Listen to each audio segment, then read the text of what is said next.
Bonjour.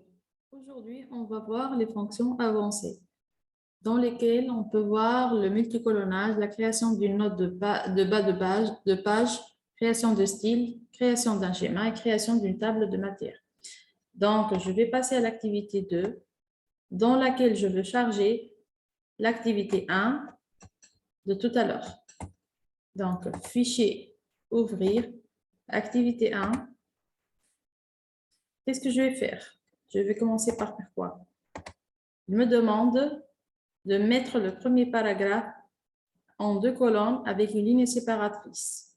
Il me dit que je peux faire ça en utilisant l'onglet mise en page et la commande colonne. Donc, mise en page, je sélectionne le texte, mise en page, colonne, autre colonne, je vais choisir 2 colonnes et une ligne séparatrice. Donc, mon texte est divisé en 2. Je passe. Il me demande de créer une note de pas de page. Comment je vais faire? C'est quoi la note de pas de page? La note de pas de page est une note en bas de page que l'on place. Une note en bas de page sert à préciser la source d'une citation ou d'une information. Donc, qu'est-ce qu'il me dit? Il me dit, je la trouve dans référence. Référence, insérer une note de bas de page. Donc, par exemple, ce mot-là, le monde. Je vais sélectionner et ensuite activer l'onglet référence, choisir insérer une note de bas de page.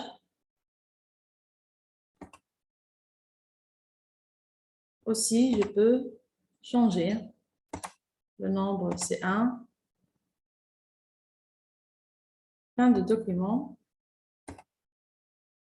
fin de section.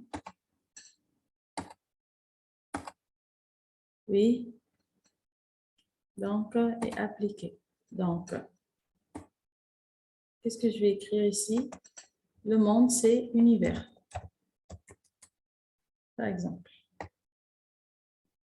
Donc, si je vais monde, voici. Donc, dans le monde,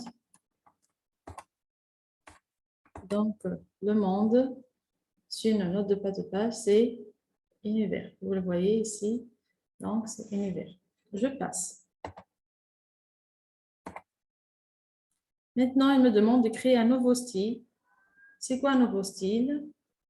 C'est un ensemble de mise en forme. Un style est un ensemble de caractéristiques et de mise en forme qu'on peut appliquer. Donc, je vais l'appeler par exemple ST1. De quoi il est constitué ce ST1? Donc, il est de police Arial Black, taille 16, style gras, couleur rouge et alignement centré. Donc, je vais passer à mon activité 1.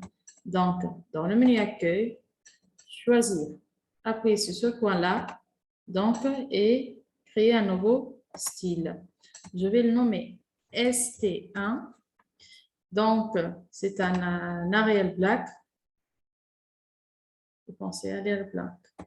Donc, il est de taille 16. Il est gras, il est centré, de couleur rouge. Je valide par OK.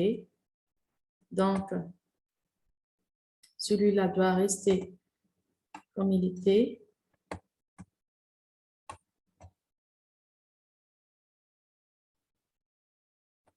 Par exemple, les tailles. Donc, je vais reproduire la même mise en forme. Et je vais appliquer ce style, par exemple, le titre. Donc, je sélectionne le titre et je vais activer mon nouveau style. Je peux passer et je vais l'utiliser directement sans que je change ici les polices. Donc, sera automatiquement appliqué. Traitement de texte, c'est ST1. Par exemple, je passe. Qu'est-ce qu'il me demande maintenant? Il me demande de saisir, créer ce schéma-là. Donc, insertion, forme. Donc, à la fin de l'activité, en bas de page, même je peux faire un saut de page. Insertion. Donc,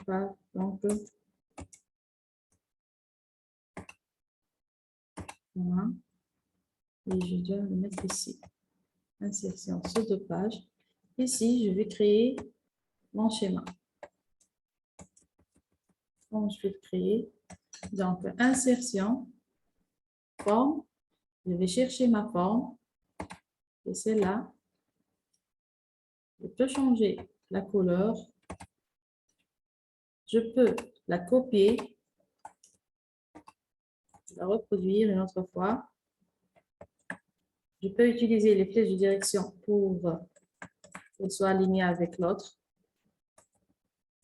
Je peux insérer une flèche, une autre forme, insertion, forme, flèche, mettre ici. Je peux changer sa couleur de remplissage, son contour. Je peux ajouter de texte ici. Donc, ici, j'ai fonction de base. Ici, fonction avancée.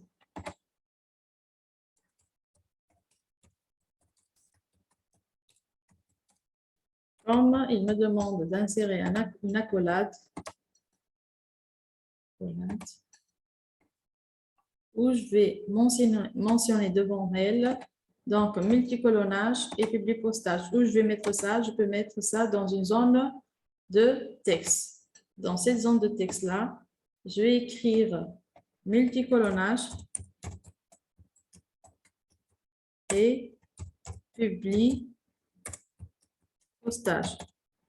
Donc, je remarque que l'encadrement du zone de texte apparaît.